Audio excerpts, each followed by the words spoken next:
You see, when we talk about the young players in the league that have the potential to break out, it's always the guys that either have hella hype or it's the guys in the big markets, the Andrew Wiggins, the Lonzo Balls. And let's not forget the obligatory shit we hear every year about, oh, if Ben Simmons, man, if he just gets that jump shot, LeBron James 2.0. Well, I am here to say fuck all of that shit, because sometimes when you do that, you miss out on the things that are happening before your very eyes. And in today's video, I'm going to try to shed light on one of those players that has been developing over the last 2 years and nobody has talked about it, and I believe he is poised for a breakout season in 2022. But before we get started, make sure you do me a favor and drop a like on this video, because when I talk about small market teams, they don't get enough love on YouTube. So please feel free to drop a like so you can show support not only to my channel but the small market teams in the NBA. But without further ado,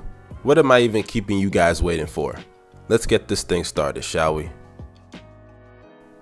Coming into the 2019 NBA draft, many people looked at it as a two-man draft between Zion Williamson and Ja Morant. And to be fair to those people that predicted that, it somewhat has been. And that's not to say that there aren't other good players in this draft class, guys like PJ Washington, Cam Johnson, RJ Barrett. I mean, the list goes on and on of solid players in this draft class. I'm not saying that there aren't good players, but as far as star talent goes, it's really been Zion and Ja leading the way. But there is a certain player that always gets left out of conversations, not only when you're talking about the best players in this draft class, but the best young players in the NBA as a whole. And that young man is Darius Garland. Because coming into the league, Darius Garland was looked at as somewhat of a project, as he only played 5 games in college coming out of Vanderbilt. And if you're a New York Knicks fan, you probably remember a lot of scouts and pundits saying that, hey, the Knicks should take him with the 3rd pick instead of RJ Barrett because they needed a point guard in what feels like forever. And in hindsight, I'm pretty glad they did not take him, because as much as I've grown to like Darius Garland over the years, I can't lie, he was terrible in his rookie season. Like, honestly, he was a bad player. Wasn't a good scorer, he couldn't do it efficiently whatsoever, he was terrible defensively, his playmaking was subpar, he just wasn't good at the game of basketball, and I believe he was ranked as the worst starter in the league. There really wasn't anything Darius Garland was good at in the game of basketball in his rookie season, and after his rookie year, I decided to give him a second chance because he did only play 5 games in college, so it's like the guy was rusty, alright? That's really the only thing I could say. And I also didn't want to give up on him because I had high expectations for him coming out of high school. I saw some of the games he had in college, and I thought with the potential he had as a shooter and hopefully the growth he would have as a playmaker, that this guy could become one of the best point guards in the league. And after his rookie season, yeah, I was quickly questioning that, but I decided to give him another year for the reasons I said earlier, and he was just a rookie, okay? A lot of great players have bad rookie seasons anyway. So off to the races, we get to his sophomore season, and that's when everything changed, because his numbers completely flipped, as he went from 12 points in his rookie year to 17 points his sophomore season this past year, 3.9 assists to 6 assists a game, went from shooting 35 to 36% from 3 to nearly 40% at the 3-point line. He also went from 40% from the field to 45%, and then from true shooting percentage, he went from just short of 50% to 55%. So off of sheer numbers alone, Darius Garland improved to dramatic levels offensively. He went from a scrub, literally, because that's what he was, a scrub in his rookie year, to a really competent point guard in his sophomore season. And remove just the numbers, if you look at what he was able to do on the court by the film, he improved in all levels. As a playmaker, he was much better with his decision making. In transition, he was able to read defenses and make the right reads, and in the half court as well, he was excellent in the pick and roll. Guys like Jared Allen, Andre Drummond, they were able to benefit due to the fact that Darius Garland could find them off of the screen in the pick and roll game or in the dunker spot for a lob. And aside from just his playmaking, his ability to score, it went up to a whole new level. He was an inefficient shot chucker in his rookie season, but in his sophomore year, he improved in all levels. He was able to finish at the basket far more efficiently. He was also able to score in the mid-range game far better than he was in his rookie year. And I know his mid-range shot, he didn't take that much, but he still was a really effective mid-range shooter, and I hope he can build on that moving forward. And as a three-point shooter, he was not only able to spot up, which is a good thing when you're in the backcourt with Collin Sexton, but he was also able to create off of the dribble. And I like to see that because he also has some really nice handles,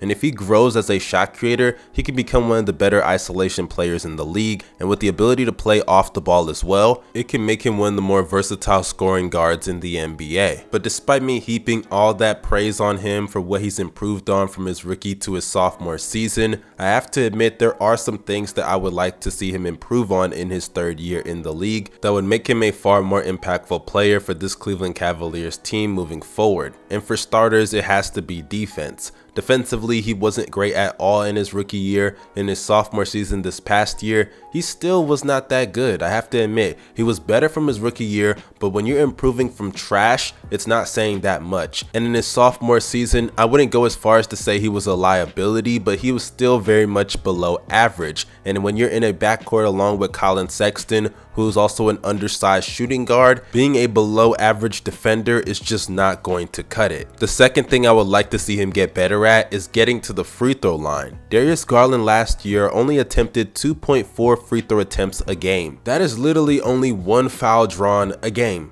Are you serious? I mean, I understand the risk of drawing contact that can lead to injuries. I understand all of that, but bruh, in order for you to take your game to the next level and become one of the better scorers in this league, which I believe you have the capabilities of doing so, you have to be able to draw contact and get to the free throw line, because the best scorers in this league can do so. For example, just look at your backcourt partner Collin Sexton. He's getting to the free throw line as much as you need to be getting there. To put into perspective, Sexton is 12th in free throw attempts. You want to know what Darius Garland is? 74th. And for a guy that's a really good free throw shooter, I mean, come on, man, take advantage of those points. I mean, guys like Damian Lillard, James Harden, they're not only great scorers because they can shoot the three ball in the mid-range jumper, it's because of their ability to also draw contact. 30% of their points are coming from the three-point line. And for a guy like Darius Garland, who shoots well over 80% at the free throw line, take advantage of those easy buckets, because when you can do so, you become more of a threat to score, which can open up other avenues in your game, such as your ability to play make. But before I wrap up this video, now that I've talked about what he did well in his sophomore season and what he could build on in his third year,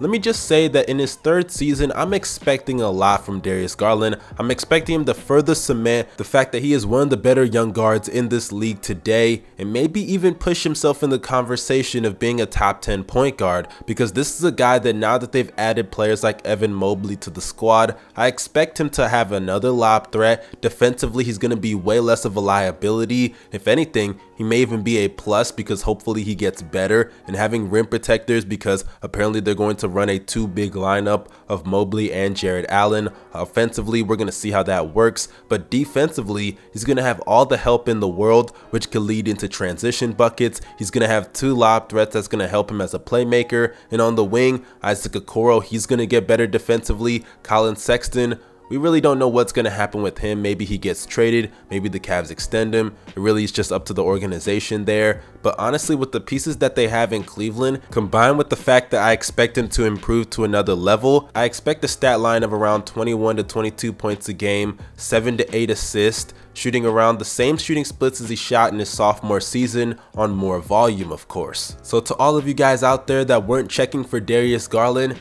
keep a close eye on him this upcoming NBA season, because maybe a Most Improved Player of the Year award is coming to Cleveland, if you know what I'm saying. But this is your boy Young Mustard signing out. If you disagreed or agreed with anything that I said, let me know down below in the comment section. And also, just let me know your opinions on Darius Garland as a player and what you expect from him in his third season in the NBA. Do not forget to drop a like on this video to show support to my channel, as well as showing support to small market teams, because like I always say, they do not get enough love on NBA YouTube. Don't forget to subscribe to the channel and press the bell for post notifications. Your boy Young Mustard is signing out. Y'all have a blessed day.